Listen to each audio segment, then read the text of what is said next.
Cerita berlanjut di gunung belakang sekte Immortal Jianyun. Di situ terlihat ada bayi yang lagi terbendung sendirian. Dia berkata bila Zhao Chen sudah mokat. Terlebih lagi, keluarga Zhao sekarang tak lagi memiliki kemampuan untuk memanggil bala bantuan. Di saat itu juga, Su Chang'e datang menemui Bai.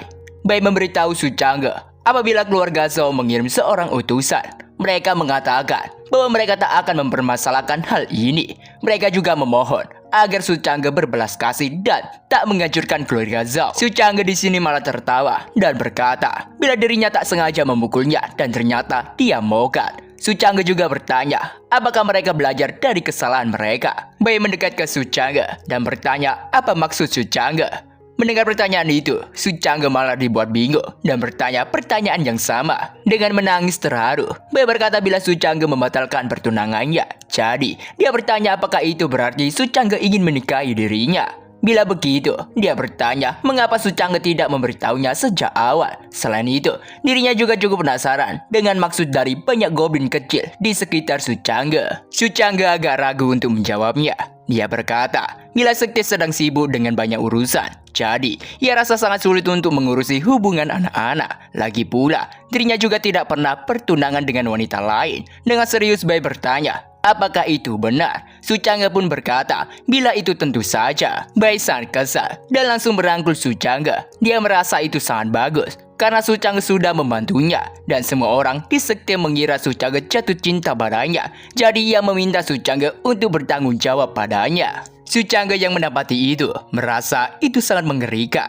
Selain itu, dia juga cukup penasaran dengan Ye Xingyun. Tapi tiba-tiba, sistem muncul memberitahu Su Chang'e bila sistem mendeteksi bahwa Yolan akan segera menerobos dan bertransformasi menjadi naga. Sistem secara khusus meminta Su Chang'e untuk menggali Dragon Bone-nya tepat saat transformasi. Su Chang'e sangat kesal pada sistem, sampai dia mengeluarkan kata-kata kasar untuk memaki sistem. Dia bertanya apakah sistem tidak pernah berpikir bila Yolan sekarang jatuh cinta padanya. Jadi bila Yolan menerobos, dia akan menjadi bantuan besar bagi Su Chang'e. Sedangkan bila dirinya menghabisinya dan mengambil sedikit kekuatannya, itu sama sekali tidak berguna. Su Chang'e di situ menjewer pipi sistem sampai dia berteriak kesakitan.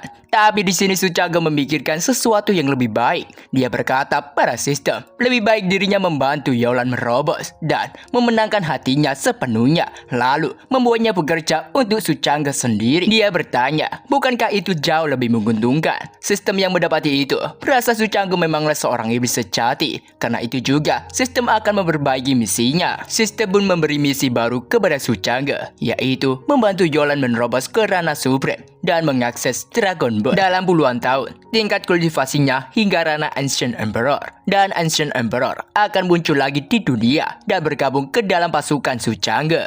Hadiah yang didapatkan bila misi berhasil adalah 100.000 Segum Point dan 1 juta Lucky Point. Tapi Su Chang'e di sini berpikir bila dirinya harus mencari waktu yang tepat untuk pergi ke sana. Bila tidak, Yolan benar-benar akan digali tulangnya. Sedangkan di tempat lain, nampak di situ ada 3 orang yang sedang mengamati proses transformasi Yolan. Rekan dari orang yang bernama Long Tang berkata, bila tebakan Long Tang benar, Yolan sekarang ada di bawah dan hampir menerobos. Rekan yang satunya juga berkata bahwa Yolan meninggalkan wilayah Demon Dragon untuk berlatih tanpa izin. Ia rasa itu sudah termasuk melanggar aturan klan. Namun, sekarang masih ada anggota klan yang ingin menyambutnya kembali sebagai pemimpin klan. Ia rasa mereka benar-benar mengabaikan keberadaan Long Tang. Long Tang berkata, bila tidak ada siapapun yang pantas menjadi pemimpin klan kecuali dirinya. Jadi, dirinya tidak boleh membiarkan posisi pemimpin klan jatuh ke tangan Yolan. Itu juga demi masa depan klan mereka. Nampak di situ, Yolan sedang berusaha dengan keras untuk mencapai keberhasilan. Dia bertekad bahwa kali ini dirinya harus berhasil melawan bencana ini. Rekan Long Tang berkata, bila Yolan hampir selesai, Long Tang pun bersiap dengan tombaknya dan langsung menerjang dengan cepat ke arah Yolan. Yolan merasa ada niat membunuh yang sangat kuat. Dan ya, benturan energi yang sangat kuat pun terjadi di situ. Tombak Long Tang menancap tepat di bahu Yolan. Dengan menahan tombak itu, Yolan bertanya bagaimana Long Tang bisa menemukan jalan ke tempatnya. Yolan padahal sudah berkata beberapa kali bila dirinya tidak tertarik sama sekali menjadi pemimpin klan.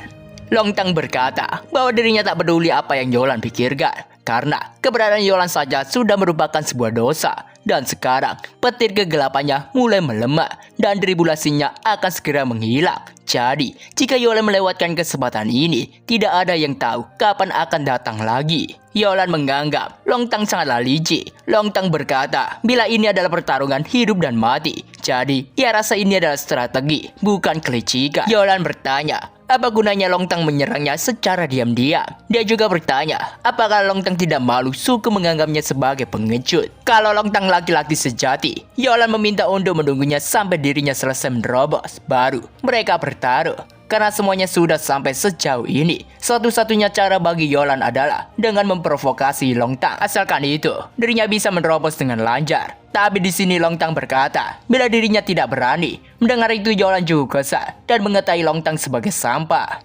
Longtang pun mulai berkata, bila mereka tumbuh bersama, berlatih bersama, dan sama-sama mendapatkan pengakuan dari suku. Tapi dirinya tetap tak mengerti. Padahal dirinya lebih giat dari Yolan, lebih tekun dari Yolan. Tapi tetap tak bisa mengalahkan Yolan sama sekali. Tingkat kultivasinya yang ia capai dengan susah payah selalu Yolan lewati dengan mudah. Para anggota suku selalu berkata bila Yolan adalah jenius selangkah dalam suku mereka dan orang hebat yang akan menyelamatkan suku mereka. Karena keberadaan Yolan sejak kecil, Longtang tahu bahwa kerja keras tak ada artinya dibanding dengan bakat. Wadah. Dengan santainya, Yolan berkata bila dunia ini memang kejam, jadi tidak ada yang bisa dilakukan. Longtang membenarkan perkataan Yolan dan dia langsung menerjang maju dengan kecepatan yang sangat cepat. Dia berkata memang dunia ini sangat kejam, jadi dia meminta Yolan untuk tidak menyalahkannya. Ledakan kuat pun terjadi di situ. Efek dari serangan Longtang. Longtang menghajar Yolan habis-habisan hingga Yolan merasa sangat kesakitan. Sedangkan Suchangge di situ sedang menyaksikan apa yang terjadi dengan Yolan dan Longtang. Sistem bertanya, kenapa Suchangge tidak bergerak? Padahal Yolan hampir mau dipukuli. Melihat Suchangge seperti ini, ia tahu Suchangge tidak akan mencapai hal besar apapun. Suchangge pun berkata, semakin para Yolan dipukuli, semakin besar dampak saat Suchangge menyelamatkannya. Dengan begitu, dia akan semakin tertarik padanya. Suchangge menganggap ini adalah seni mengendalikan orang. Sistem yang melihat itu hanya bisa terdiam tak percaya. Dia bertanya apakah Suchangge itu iblis. Tapi Suchangge juga meminta Yolan untuk terus bertahan. Yolan yang tidak mau diam saja. Dia pun melancarkan serangan ke Longtang. Tapi serangan itu masih bisa ditahan Longtang dengan mudah. Yolan masih berusaha untuk memberikan serangan kepada Longtang. Tapi tetap saja itu sia-sia. Malah ekor Yolan langsung dipegang Longtang dan langsung dibanting ke tanah dengan keras. Longtang meminta Yolan untuk menyerah demi bersahabat dan mereka berdua selama ini. Dirinya hanya akan menghancurkan kultivasi Yolan dan membiarkannya hidup. Yolan yang sudah tidak bisa berbuat apa-apa lagi. Dia hanya bisa menyemburkan air dari mulutnya. Wadah. Longtang yang menerima itu cukup kesal dan ingin langsung menghabisi Yolan pada saat itu juga. Dia menggunakan tombaknya untuk menghabisi Yolan. Namun, untungnya ada serangan lain yang menghalangi niatan Longtang. Dan dengan cepat, Suchangge sudah ada di hadapan Longtang. Longtang cukup terkejut dengan kecepatan Suchangge. Suchangge di situ langsung mengambil Yolan dan memberikan serangan kuat ke arah Longtang. Suchangge meminta Yolan untuk tidak khawatir karena dirinya sudah datang. Longtang tak menduga dengan kekuatan yang sangat kuat namun lembut. Dia tadi berusaha sekuat tenaga menahan serangan itu. Tapi Suchangge menghilangkan kekuatannya dengan sekejap dan mematahkan serangan tanpa cedera sedikit pun. Longtang bertanya, bagaimana Suchangge bisa sampai ke sini? Padahal orang-orangnya selalu berjaga. Suchangge bertanya, apakah maksud Longtang adalah mereka? Dan ya, orang-orang dari Longtang ternyata sudah dihabisi oleh Suchangge. Longtang cukup terkejut dan tak menyangka. Dengan amarah dia menerjang maju berniatan menghabisi Suchangge. Suchangge menaruh Yolan yang terluka dan memintanya untuk menunggunya sebentar. Suchangge menggunakan kekuatannya untuk menahan serangan Longtang. Hingga pada akhirnya, senjata kesayangan milik Longtang pun hancur berkeping-keping karena serangan remeh itu saja. Setelah itu, Suchangge menggunakan kekuatannya lagi untuk menurunkan sesuatu dari atas langit. Nampak di situ, benda yang mirip dengan capit mencengkeram Longtang dengan kuat hingga dia dibuat tak berdaya dan tidak bisa pergi kemana-mana. Di wilayah sekte immortal Jian Yunku, naga melingkar untukku dan harimau berbaring terlentang untukku. Apa kau mengerti? Suchangge bertanya pada Yolan, apakah dia ingin dirinya membantu Yolan untuk menghabisi Longtang. Yolan meminta Suchangge untuk tidak menyakiti Longtang. Setelah dirinya selesai melewati tribulasi, Yolan mengajak Suchangge untuk melawan Longtang lagi. Di situ, Yolan dengan susah payah menahan dan menghadapi tribulasinya. Nampak di situ kilatan petir kuning menghantam Yolan dengan dahsyat. Yolan yang menerima itu sangat kesakitan. Su Chang'e sangat terkejut dan tak menyangka dengan tindakan Yolan. Padahal kekuatan langit begitu dahsyat dan itu bertekad menghancurkan Yolan sampai berkeping-keping. Su Chang'e berteriak meminta Yolan untuk tidak melawan kehendak langit. Ia juga berkata masih ada kesempatan lain di masa depan. Tapi Yolan di sini masih bertekad. Dia tahu untuk naik ke ranah immortal, seseorang harus melalui kematian. Terlebih lagi, ada banyak mayat yang tak terhitung jumlahnya di platform immortal. Jadi ia rasa mengapa dirinya tak bertarung sampai mokat sekarang. Nampak di situ sebaran petir berikutnya siap menghantam Yolan. Su Chang'e yang melihatnya menuju kesal dan dia langsung terbang ke arah Yolan. Dengan sigap Su Chang'e mengeluarkan barrier untuk menahan petir-petir itu. Yolan yang melihat Su Chang'e membantunya, dia cukup terkejut. Dia bertanya mengapa Su Chang'e melakukan ini. Karena bila Su Chang'e membantunya melewati tribulasi ini, itu sangatlah berbahaya. Sekalipun ia berhasil menerobos, ia rasa fondasinya tidaklah stabil. Su Chang'e berkata bila dirinya tak peduli karena dirinya tak mau melihat Yolan mokat di depan matanya. Su Chang'e meminta Yolan untuk terus saja fokus bertransformasi menjadi naga. Asalkan Yolan bisa bertahan hidup, Su Chang'e akan mencari cara untuk memulihkan kultivasi Yolan nanti. Melihat semua pengorbanan Su Chang'e, Yolan sangat terharu dan menangis. Yolan pun kini mendapatkan tekadnya kembali. Yolan rasa perkataan Su Chang'e itu benar. Bertahan hidup adalah hal yang paling penting. Jika ia berhasil, dirinya akan berubah menjadi naga dan terbang bersama Su Chang'e ke langit dan bumi dan bercinta dengan Su Chang'e. Su Chang'e yang mendengar itu bertanya, cabul macam apa itu? Hingga pada akhirnya, sambaran petir yang sangat kuat pun menerjang ke arah mereka berdua. Dan secara perlahan, nampak ekor naga. Ya, transformasi Yolan berhasil dan dia kini berada di ranah naga. Bahkan bentuk fisiknya sekarang jauh berubah. Dia terlihat anggun dan juga dingin, namun sangat mendominasi. Yolan mendekat ke Longtang dan mencabut benda yang menahannya. Setelah terlepas, Longtang langsung menjauh dari Yolan. Ia rasa tindakan Yolan sangatlah bertentangan karena dia berhasil melewati tribulasi karena bantuan orang lain. Karena itu, bertentangan dengan langit itu hanya akan menjadi bahan tertawaan orang lain saja. Dia berkata, meskipun Yolan menghabisinya sekarang, Yolan pasti tak akan bisa meyakinkan orang lain di masa depan. Yolan langsung bersiap menyerang Longtang dan memintanya untuk tidak mencemaskannya karena orang mokat tak layak untuk itu. Longtang menahan itu hingga dia pun berhasil merebut senjata milik Yolan. Dia pun berniatan membalas serangan Yolan tadi. Tapi Yolan langsung berubah menjadi naga. Yolan langsung melilit Longtang. Longtang tak mengira kekuatan Yolan sungguh mendominasi. Longtang mengatai Yolan seekor dogi. Sebagai dogi akan selalu memakan kotorannya. Karena Yolan menggunakan ekornya untuk melilit musuh. Ia rasa itu adalah triulan. Padahal Yolan adalah naga. Jadi, ia meminta Yolan untuk tidak mempermalukan naga. Gak banyak omong, Yolan langsung membuka mulutnya dan langsung menerkam Longtang hingga separuh tubuhnya lenyap. Yolan berkata, semua yang Longtang katakan akan ia ingat. Su Chang'e berkata kepada Yolan, bila Yolan dan Longtang telah berlatih bersama sejak kecil. Meskipun mereka seperti api dan air yang tidak bisa akur, mereka sudah berteman selama ratusan tahun. Su Chang'e bertanya, apakah Yolan akan memakan Longtang begitu saja?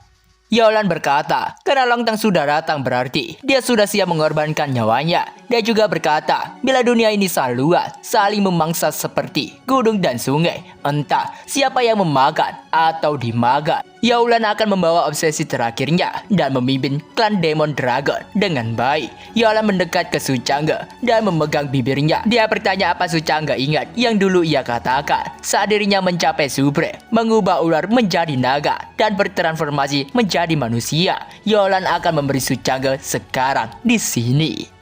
Singkat cerita, sekarang mereka telah selesai dengan semua itu. Nampak di situ, Su Chang'e sedang bersandar santai di batu pinggir sungai. Karena Yolan baru saja menerobos, Su Chang'e bertanya, apa yang akan Yolan lakukan ke depannya? Dia bertanya, apakah Yolan ingin kembali ke klan Demon Dragon? Yolan sangat kesal. Dia bertanya apakah Su Chang'e ingin mengusir dirinya. Su Chang'e pun berkata, bila itu bukan yang ia maksud. Pada saat itu juga, ada beberapa orang yang datang menuju mereka berdua. Mereka memberikan selamat kepada Yolan karena menjadi Great Demon yang berada di ranah Supreme. Su Chang'e merasa banyak energi iblis yang sangat kuat. Yolan mengira mereka datang dengan niat jahat. Dia bertanya, apakah mereka akan merebut Dragon Bone yang baru saja ia bentuk? Ya, nampak di situ banyak sekali kultivator iblis yang datang menemui mereka berdua. mereka langsung menunduk hormat dan memberikan salam kepada Yolan. Mereka memberikan selamat karena Yolan telah bertransformasi dari iblis menjadi naga dan mencapai ranah supreme. Sekarang, semua iblis secara khusus memberikan selamat. Mereka memohon untuk memberikan mereka perlindungan. Mereka hanya ingin perlindungan sebagai sesama iblis. Suchangge tertawa karena ternyata mereka datang untuk memberikan selamat kepada Yolan. Ia rasa Yolan sekarang bisa mendirikan sektenya sendiri. Dengan ekspresi seperti tante-tante Yandere, Yolan berkata bila dirinya tidak tertarik. Dia juga sudah tahu bila mereka semua sudah lama di sini.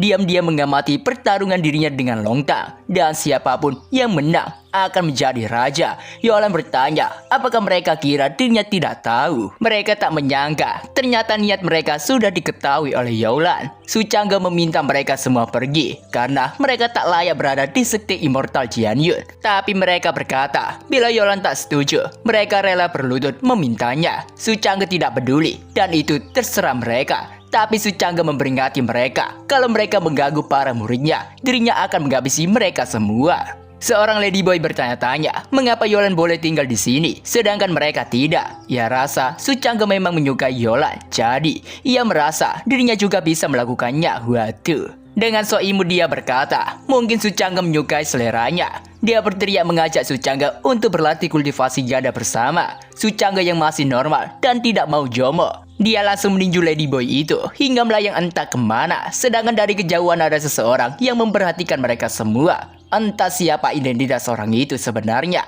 Waduh, kayaknya kenal dah ini.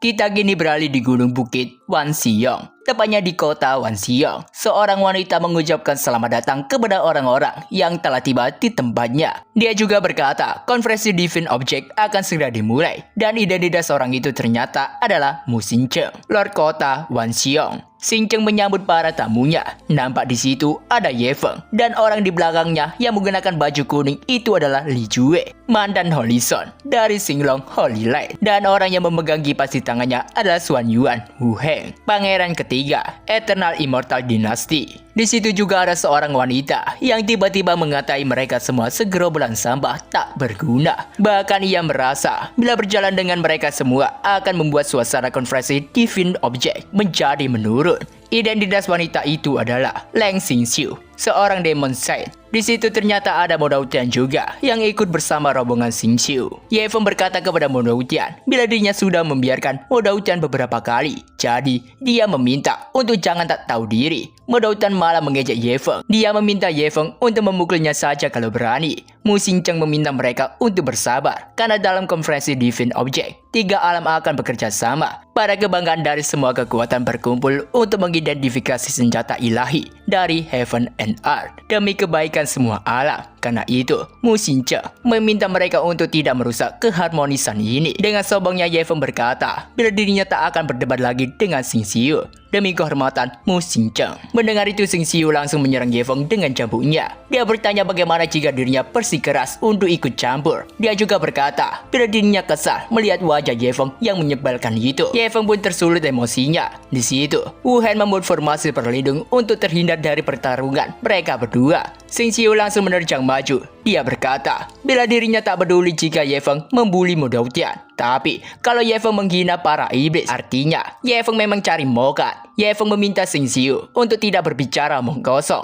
karena sudah menjadi tugasnya untuk menghabisi para iblis. Karena Xingxiu berbicara seperti itu, Mo Daotian tidak tahu apakah dirinya harus senang atau sedih. Sedangkan Mu Xingcheng yang menyaksikan keributan ini di depan matanya, dia cukup kesal hingga mengeluarkan energi yang sangat kuat dan mendominasi. Dia menyerang mereka berdua untuk menghentikan pertarungan mereka berdua. Bahkan Mo Daotian yang gak ikut apa-apa, dia harus ikut juga terkena serangan itu. Mereka berdua yang mendapati itu langsung dibuat keringat dingin. Mereka tak menduga kekuatan itu begitu luar biasa. Dengan itu rumor tentang pilar Heavenly Demon yang selama ini jadi legenda ternyata sesuai dengan reputasinya. Wu Hen di situ berkata bahwa kota Wanxing bisa berdiri sebagai tempat netral bagi 3 alam dan dihormati oleh semua kekuatan. Semuanya berkat pilar Heavenly Demon. Ia rasa mereka berdua terlalu mudah dan impulsif karena semuanya dirasa sudah selesai. Mu Xingcheng bertanya apakah sekarang mereka bisa tenang. Dan ya, bersambung. Oke, ini tinggal beberapa chapter aja nih. Kalau mendok ya, kita tunggu aja update-nya dari komiknya. Wadah.